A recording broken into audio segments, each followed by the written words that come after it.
Take 2 and 2, 1. This is as close as we can get to the base of the World Trade Center. You can see the firemen assembled here, the police officers, FBI agents, and you can see the 2 towers. A huge explosion now raining debris on all of us. We better get out of the way!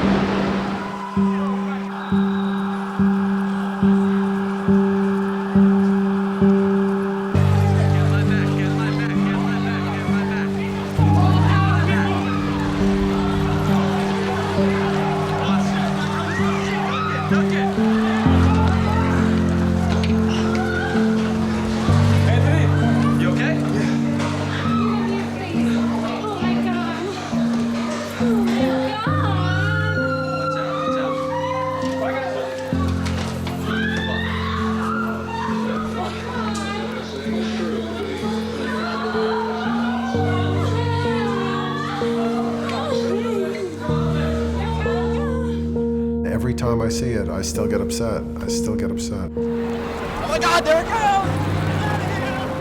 Now, it could drive making up some story that makes me feel better. But I'm not going to make up a story that makes me feel better. I'm going to feel bad about it because it was bad.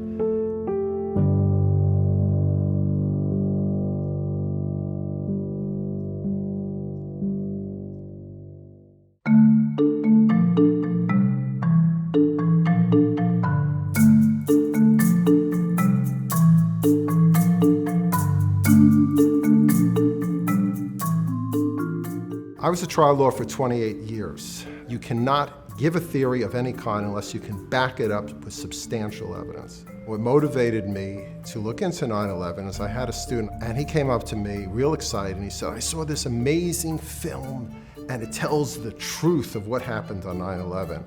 I said, what was the name of it? He goes, Loose Change, you have to see it. You sort of wonder when something like that happens, well, who stands to benefit? You know, who had the opportunity and the motive? It is theory, theory, theory, theory, boom, boom, boom, boom. You don't even have time to think.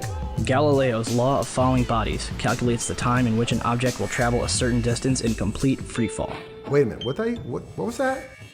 It's almost like Muhammad Ali. He would win by constant jabbing. Jab, jab, jab, jab, until the person was down. I then researched their claims and found out, of course, almost everything they said could be debunked very easily. But I wanted to find out why it was convincing and why people still believe in these theories.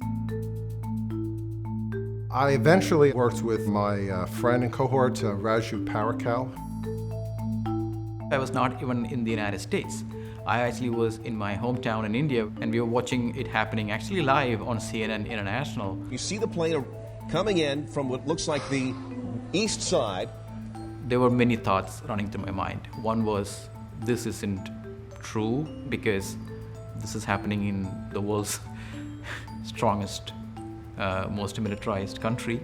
The findings that we came up with is the effect of fear and how fear creates a different narrative.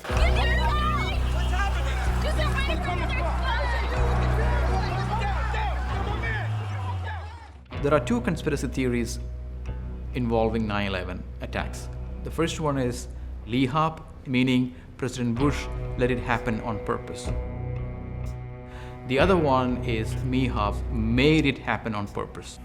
But you know, I think the only person we have to blame for it is Bush, because this is all what he wanted. Why blame Bush? I mean, bin Laden versus Bush, it doesn't make any sense, because in conspiracy theories, it's the brown-skinned person who's responsible. It's the Jewish person who's responsible.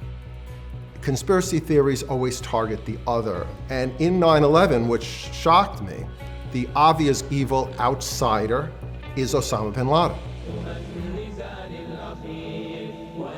There was a theory that was put on by Leon Festinger. It deals with cognitive dissonance. Cognitive dissonance theory leads to an exactly opposite prediction. What it believes is that there is a certain amount of stress that human beings can actually handle comfortably.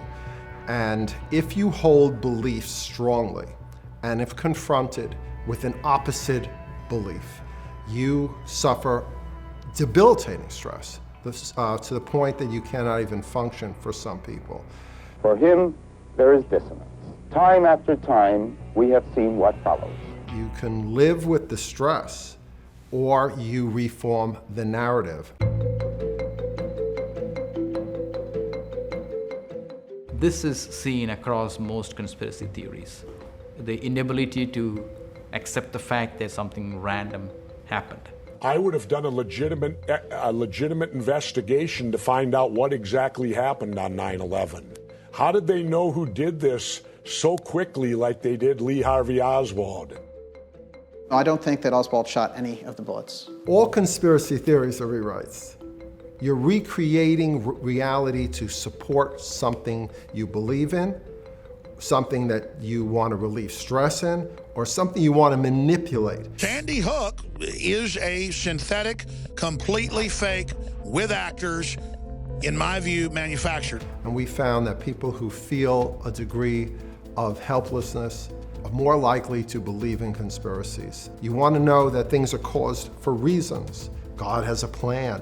Whatever it may be, it became pretty clear that the more stress you felt, the more difficult it was for you to deal with the effects of 9/11, the more likely you were to recreate the narrative.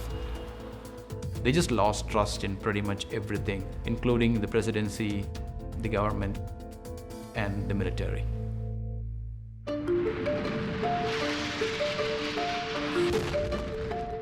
9/11 provides a very interesting question because you are given the fact the system failed, didn't protect us.